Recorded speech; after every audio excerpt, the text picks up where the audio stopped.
jambo la Waislamu. Mnapozungumzia haki, ni haki ya namna gani? Kwani Waislamu hawana haki ya kufaidi matunda ya taifa lao ambalo wamelipigania? Ya kuipiga vita kwa Waislamu isiungwe mkono, na tunaweza na tuna njia za kuongea na waumini wakatuelewa. Wana wema gani hawa? Someni historia. Kila kwenye migogoro Afrika, kanisa Katoliki wahusika namba moja. Nyie huko makatoliki ndio mna mashule, mmejenga nchi nzima, mmeeneza nyie vyuo vikuu. Sasa mwageni mboga afu muone. Alhamdulillahi rabbil alamin, wassalatu wassalamu ala sayyidina Muhammad wa ala alihi wa ashabihi wa sallim. Ndugu zangu wa Tanzania wenzangu, mimi naitwa Ibrahim Muhammad Khamisi Ramadhani Bakonzi, ni miongoni mwa viongozi wa Umoja wa Wahadhiri wa Kiislamu Tanzania. Maksudio ya kuzungumza kwetu sio kulitapanya taifa. Maksudio ya kuzungumza kwetu sio kuchochea magomvi, bali maksudio ya kuzungumza kwetu ni kuonesha uhalisia wa mambo ulivyo. Ili ndio lengo la maksudio ya mazungumzo yetu. Lakini pia kutoa fikra, nini tunahisi kikifanyika tunaweza kurudi katika hali salama. Hayo ndio maksudio ya kuzungumza kwetu. Mengi wenzangu wamezungumza, lakini katika mijadala mingi iliyokuwa ikiendelea kabla hata ya kufikia tarehe ya uchaguzi, ilikuwa ni viongozi wa dini, hususani dini mbili, kuonesha kwamba jamii yao wanaigawa kwa utaratibu upi. Kwa mfano, kuna viongozi wa dini wengine walikuwa wakijielekeza kwa Mungu atujalie tuwe na amani katika taifa letu. Wakawa wanatokea wengine wao wanasema hapana, haiwezekani amani bila haki. Sasa kuna swala moja la kuelewa. Mimi naamini kama haiwezekani amani bila haki, basi na hakika mpaka hivi ninavyozungumza, toka miaka mingi ya nyuma Tanzania kusingekuwa na hiyo inayoitwa kwamba ni kisiwa cha amani. Isingekuwepo. Kwa nini nasema isingekuwepo? Maana yake haki kwenye jamii ya Watanzania, kuna jamii imepewa haki zaidi na kuna jamii imenyimwa haki zaidi. Kwa tafsiri hiyo, maana yake kama haki ndio ingekuwa msingi wa amani, basi Tanzania isingeitwa kisiwa cha amani. Isingeitwa. Kwa nini nasema hivi? Katika nchi yetu ya Tanzania, kabla sijaja kwenye kuhitimisha nini tunashauri, katika nchi yetu ya Tanzania kuna mkataba au Memorandum of Understanding, MOU, ambayo hii imeandaliwa kati ya kanisa, maaskofu wa kanisa na serikali ya Jamhuri ya Muungano wa Tanzania. Mkataba huu unahusika kwenye bajeti ya elimu na bajeti ya afya. Kila mwaka unaposikia bajeti inasomwa ya elimu, kuna mabilioni ya fedha wanapewa maaskofu kupitia hiyo bajeti. Ukisikia bajeti ya afya inasomwa, kuna mabilioni ya fedha yanatolewa wanapewa baraza la maaskofu. Hii maana yake nini? Hii ina maana kwamba kodi yangu mimi Muislamu inayochukuliwa ya wafanyabiashara wa Kiislamu, inayochukuliwa fedha ile, kuna kundi moja limejitenga kuisubiri na kuichukua. Na hoja inayotumika ni nini? Inatumika hoja kwamba kanisa Katoliki linatoa huduma ya afya, kanisa Katoliki linatoa huduma ya elimu, kwa sababu hiyo lina haki ya kupata fedha kutoka serikalini. Sasa twende kwenye hali ya kawaida. Shule gani ya kanisa Katoliki ambayo ukienda wewe kumpeleka mtoto wako unalipa ada sawa na serikali? Shule gani? Mtajieni shule moja tu. Shule zote za makanisa Katoliki ada yao haina tofauti na shule za private. Kwa nini pesa ya Watanzania wote wapewe watu ambao ni kikundi kwa wajanja fulani kamekaa kanachukua hiyo pesa alafu wanakuambia haki? Kama ni haki inatakiwa izungumzwe kwa mapana. Hauwezi kuzungumzia haki kwenye jambo unalolipenda wewe tu. Kama ni haki ianze kwenye maeneo hayo. Haumwezi kuwa nyie ni kundi mnadhulumu wengine, mnajirufaisha nyie alafu mnazungumzia haki. Haki ya namna gani? Hiyo ni haki imejengwa kwenye misingi ipi? Sio kwamba haya mambo tunayapenda. Niseme ukweli, yanatukwaza sisi Waislamu. Tunaumia. Kama ni elimu, kwani Waislamu hawana shule? Wana shule ngapi wamejenga? Mbona hawapewi hela? Wanapewa Katoliki, kodi ya Watanzania wote. Alafu leo wanataka kujifanya eti wao ni watu wa haki. Wao ni wazi tu, sio watu wa haki. Ni dhulma wanaifanya. Kama ni watu wa haki, wasimame sasa waseme toka mkataba ule umeingiwa mwaka 1900 kama sikosei ni 96 kama sikosei au 92, kitu kama hicho. Toka wameingia mkataba ule, manake waziri alikuwa Luasa wakati huo, toka wameingia mpaka leo wawaambie Watanzania wamechukua fedha za walipa kodi wote kiasi gani. Waseme ukweli tujue, je, ni watu haki?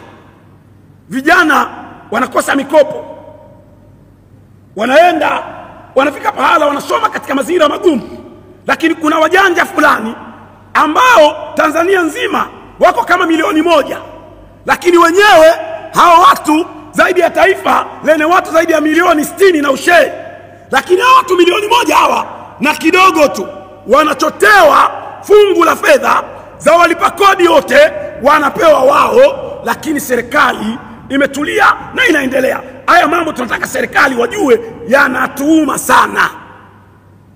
Ukisoma katika Memorandum of Understanding kuna kipengele kimewekwa cha kipuzi na kijinga, eti serikali isijenge hospitali za rufaa maeneo ambayo kanisa lina hospitali. Yani manake wanatengeneza mpaka biashara kwamba kama serikali ina uwezo wa kujenga hospitali ikatoa huduma kwa watu wake, wenyewe kwenye mkataba wanaitaka serikali isijenge hospitali, na ikijenga wanaihoji, mbona mnavunja mkataba mnajenga hospitali? Sema msitu na hospitali. Hai, hao ni watu wema hawa? Wana wema gani hawa? Someni historia.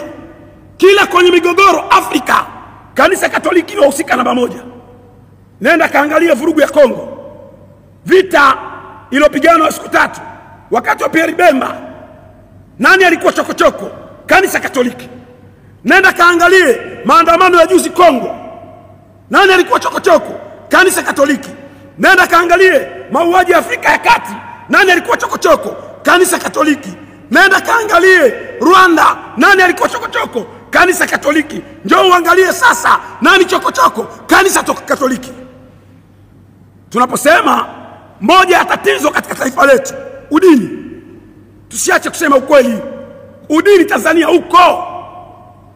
Tunaweza tukadanganyana tu pembeni kwamba unajua hakuna udini, tunazungumzia haki, sio mambo ya udini. Sio kweli, uongo. Udini uko tena kwa kiwango kikubwa. Takupeni mfano. Kenya Wakristo ni wengi kuliko Waislamu Kenya, lakini turudi Tanzania. Sensa ya kwanza ya mwaka 1967 Waislamu walionekana kwenye sensa hiyo wako zaidi ya 60%. Mwalimu Nyerere baada ya sensa hiyo akaondoa swali la dini, kwamba msiulizane kwamba dini gani, kwa maana dini haitusaidii kitu. Akaondoa lile swali, kukaa hakuna swali la dini mpaka leo. Tafsiri kama tunachukua sensa ya kwanza iliyokuwa na swali la dini, inaonesha Waislamu walikuwa wengi kwa zaidi ya 60%. Enzi hizo. Sasa tujiulize katika maswali ya kawaida, kama South Africa Waislamu ni wachache, Uganda Waislamu ni wachache, Kenya Waislamu ni wachache, kote hizi nchi nimestaja kuna mahakama ya kadhi. Njoo Tanzania, kwa nini serikali ilipotaka kuwapa mahakama ya kadhi mwaka 2005 kwenye walipoweka kwenye ilani yao ya uchaguzi kwamba watawapa Waislamu mahakama ya kadhi, wakamtuma Bernard Membe alipokuwa waziri wa mambo ya nje aende akafanye tafiti, aangalie je, mahakama ya kadhi ina madhara gani. Membe akaja bungeni akasema mahakama ya kadhi haina madhara yoyote. Kardinali Pengo akasema na mimi naunga mkono, haina madhara yoyote. Ndipo alipotokea Gwajima akamtukana Pengo, amekula maharage ya Mbeya, amechanganyikiwa, amekuwa mwehu, akamtukana matusi Pengo. Kukataliwa mahakama ya kadhi na serikali ikawasikiliza. Tumenyimwa mahakama ya kadhi. Jambo la Waislamu, mnapozungumzia haki, ni haki ya namna gani? Kwani Waislamu hawana haki ya kufaidi matunda ya taifa lao ambalo wamelipigania? Wametafuta uhuru wa taifa hili, hawana haki hiyo? Wenye haki hiyo ni Wakatoliki. Kwa nini mnafanya mambo ambayo tunataka tuseme wallahi wabillahi watallahi hatutanii?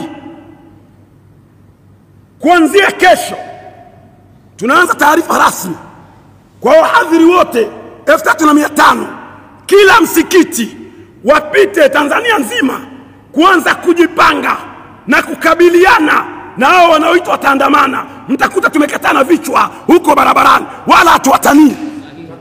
Wallahi tunakuapieni, kwa sababu tunaona hii nchi sasa inakwenda kuchezewa.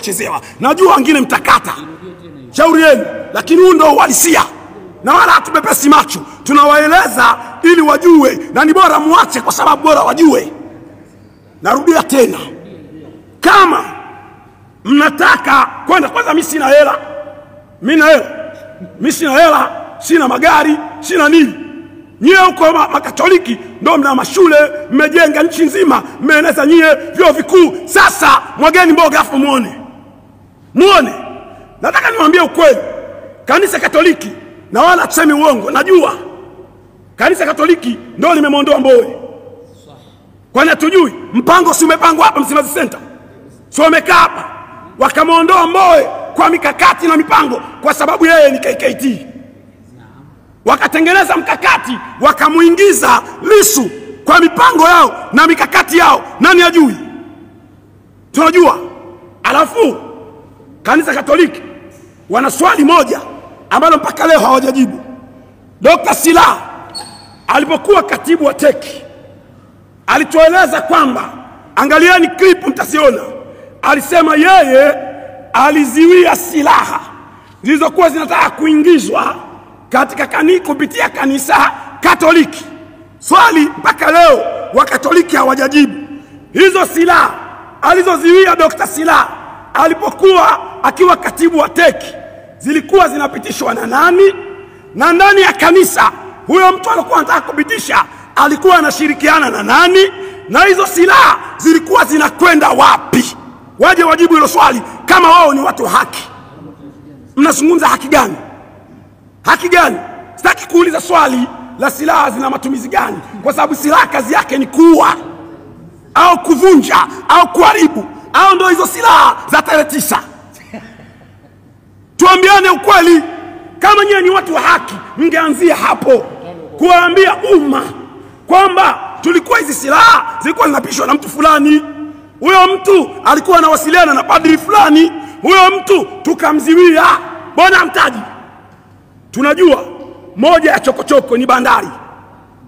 Tunaelewa everything, kila kitu tunajua. Tunajua mambo ambayo wizi unaofanyika pale bandari unaobarikiwa na kanisa Katoliki. Tunajua, sio kwamba tujui. Msifikiria hao Waislamu wa leo ni wale wa miaka ile.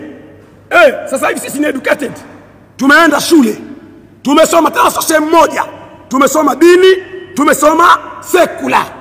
Kama mnadhani sisi ni wajinga, basi mmepoteza maboya. Sisi sio wajinga, tunaelewa. Na kwa kuwa tunaelewa, msitumie hoja kwa ajili ya malengo yenu. Unajua Wakatoliki wanajifanya wana akili sana. Wanataka kutumia mgogoro huu uliotokea wa tarehe 29 kwenye uchaguzi. Lengo na makusudio ni nini? Unajua wanataka kutumia huo mgogoro kwa lengo la kutimiza lengo lao lililoko nyuma ya pazia. Tunaelewa hilo. Hatusemi kwamba ni haki watu kufa. Hapana, kila mtu ana haki ya kuishi. na uhai wake unahitaji kuthaminiwa, kila mtu. Lakini tunapaswa kujiuliza, mwanzo wa tatizo ni wapi? Tunajadili tatizo bila kuangalia chanzo. Chanzo ni haya matamko ya kuhamasisha watu, ndio chanzo. Haya matamko yanapo, kwa mfano leo nasema, tafsiri yake ni nini? Wahadhiri wanatusikiliza, sisi ndio viongozi wao. Kigoma jana wameandaa taratibu za kuandaa kikao kwa taarifa zote, maana yake mikoa yote tumepeleka taarifa wafanye vikao, na tumewapa agenda na nini cha kusimamia. Maana yake nini? Kama sisi viongozi wao tunaweza kufanya, na watu wajue, wahadhiri sisi hatujawahi kupoa. Kwa sababu mimi siogopi si jela si nini. Mimi nishakamatwa kwenye mihadhara hii zaidi ya mara 22. Hawa wenzangu pia usiseme. Kwa hiyo hakuna mtu anaogopa. Kwa hiyo sisi wengine nimekwambia hatuna hela. Kwa hiyo sisi hata tungekuwa nazo hela sio kitu cha thamani kwetu. Thamani kwetu hiyo haki mnayosema, basi iwe haki kweli, sio uongo. Jambo lingine, angalieni matukio ya wizi kwenye nchi. IPTL, akaunti ya Tegeta Escrow, katika majina yaliyotajwa kuiba hizo hela, benki iliyoshiriki kuiba hizo hela, benki ya kanisa inaitwa Mkombozi, au mmesahau? Miongoni mama askofu waliotajwa Kilaini, milioni 80 Kalamba, mpaka leo hawajarudisha hela hawa. Na wengine wametajwa mpaka leo hela hazijarudi.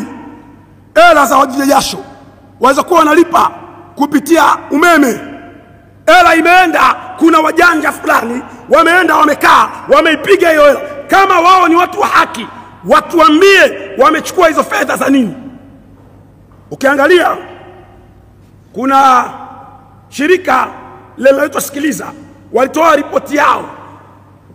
Katika ripoti yao inasema serikali imepoteza zaidi ya bilioni 670.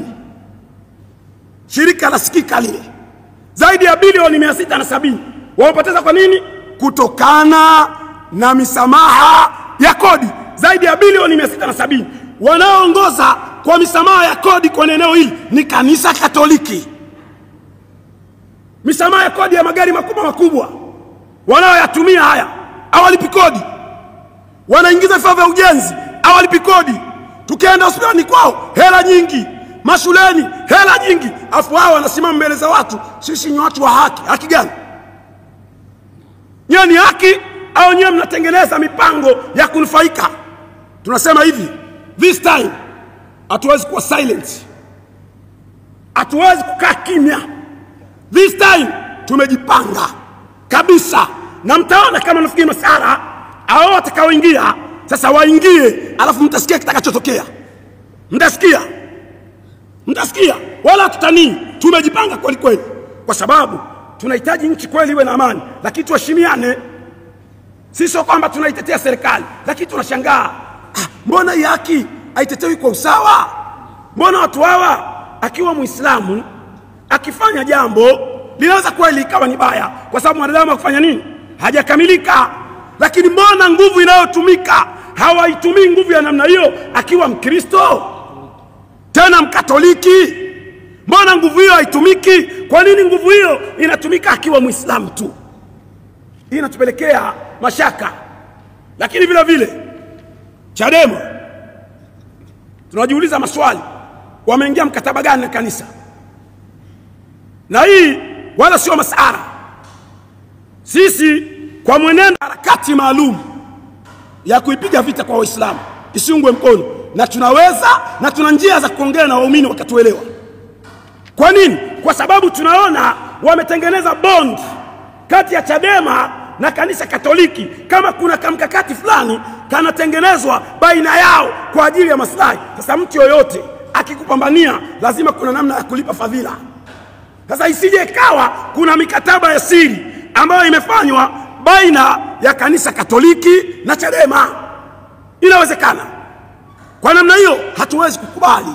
Ili taifa la kwetu sote. Taifa hili la Wakatoliki, Waanglikana, Wasabato, Waislamu wa madhehebu yote, wote kwa ujumla, ili ni taifa letu. Nini sasa? Kwa kuelekea kumalizia, niseme kuna jambo moja muhimu sana. Kwa kumalizia, watu wanaweza kuuliza mnashauri nini? Cha kwanza, sisi tunaamini kwenye mazungumzo. Mazungumzo yanajadili mambo mengi. Kama tuna shida ya katiba, maana yake kwenye mazungumzo taijadili. Kama ni tume huru ya uchaguzi, kwenye mazungumzo tajadili. Kwa hiyo mimi nataka niseme tujadili kwenye mazungumzo. Kwa hiyo mazungumzo yawe na nia njema, sio kuna mtu mmoja anaitwa Malisa. Yule Malisa ametangaza kwamba ana kamati yake inaitwa kamati ya maridhiano ya taifa. Sasa tujiulize maswali. Huyu Malisa ndo alikuwa mjumbe katika halmashauri kuu ya CCM. Huyu Malisa ndio mtu wa kwanza kumpinga Mama Samia asiwe nani? Rais. Leo huyu anapataje kibali cha yeye kuwa ndo sehemu ya kutengeneza kamati aliyakuwa hata kabla ya machafuko tulikuwa tunajua lengo lake na nia yake? Alafu kwenye hayo maelezo yake, kamati yenyewe ilivyoundwa ndo kichekesho. Kamati imeorozesha maaskofu na wachungaji, alafu wakamchukua Sheikh Ponda wakamdumkiza pale ili angalau watu waseme na Ponda yumo. Lakini wachungaji zaidi ya 8, maaskofu wamejaa. Hiyo ni kamati ya kitaifa, kamati ya kanisa. Hamwezi kutengeneza kamati ya kanisa alafu mnasema hii ndio kamati ya kitaifa. Alafu tamko lake nini? Lile alikuwa anasema hata kabla ya machafuko, Mama Samia ajiuzuru. Asipojiuzuru basi atakiona cha mtema kuni. Sasa tunasema mwaka huu njooni alafu mtaona mimi tunakwenda kufanya. Hamtaamini. Kwani hayo mambo mnayafanyia mbinguni? Si kwenye mitaa yetu hii. Sasa subirini. Wala tutani. We are serious. Kwa hili jambo tunatoa tahadhari hii ili baadaye wasije kusema hatukusema. Narudia tena, tunatoa indhari, tahadhari hii ili baadaye wasije kusema hatukusema. Tunaanza operation maalum ambayo itakuwa ni operation ya mikoa, na tunawashukuru sana baadhi ya wadau wetu wa umoja wa hadhiri wa Kiislamu, wahadhiri wenzetu wenye uwezo kidogo kutusapoti uwezo wa kuzunguka Tanzania. Tunawashukuru sana, Mungu awalipe. Maana yake tunaanza operation, na katika operation yetu hiyo itakuwa inaenda na vikosi maalum vya kazi. Hatutanii, tunaenda kufanya hiyo kazi. Tuko tayari kwa lolote this time. Kama wanataka amani, tuko tayari kwa amani. Turudi tuangalie changamoto zilizoko. Kama shida ni katiba, tushughulikie swala la katiba, tupate katiba ambayo Watanzania wataridhika nayo. Kama shida ni tume huru ya uchaguzi, tushughulikie tume huru ya uchaguzi ambayo Watanzania wataridhika nayo. Kama kuna makando ya hapa na pale, yashughulikiwe kwa nia njema la kuunganisha taifa, sio kwa nia ya kumkomoa mwingine. Kama tunazungumzia adhabu za mauaji kwa watu waliopita, tuanze kwa Mkapa, kwa sababu tunajua viongozi wako hai. Sumai yuko hai mpaka leo. Tuanze kwa Mkapa, wakina Sumai wote waende jela kwa mauaji ya Zanzibar. Tuwakamate mmoja mmoja, alafu tuje mpaka kwa Nyerere waliokuwepo enzi ile. Maki wapo tunawajua, japo ni wazee sana, lakini hatia sitakuwepo. Tuanze hapo sasa. Sio tu tunazungumza vitu kwa ajili ya kubebana na kuangalia wengine kwa thamani yao na kwa ajili ya kuwabeba wengine. Ndugu zangu, namaliza kwa kusema kwamba ni lazima ifike pahala sasa taifa hili lisiwe taifa la kikundi fulani ndo kanaonekana kana heshima, ndo kanaonekana kanasema mambo ya maana wakati kuna wengine wanaonewa. Nawashukuru sana ndugu waandishi wa habari wa Tanzania mlotusikiliza, lakini tunasema ndo kwanza tumeanza kazi. Yaani leo tumefungua kazi yenyewe inaendelea sasa. Mtaona kitakachotokea kama haitatumika busara ya kulijenga hili taifa. Wa ulauna wa assalamu alaikum wa rahmatullahi wa barakatuh.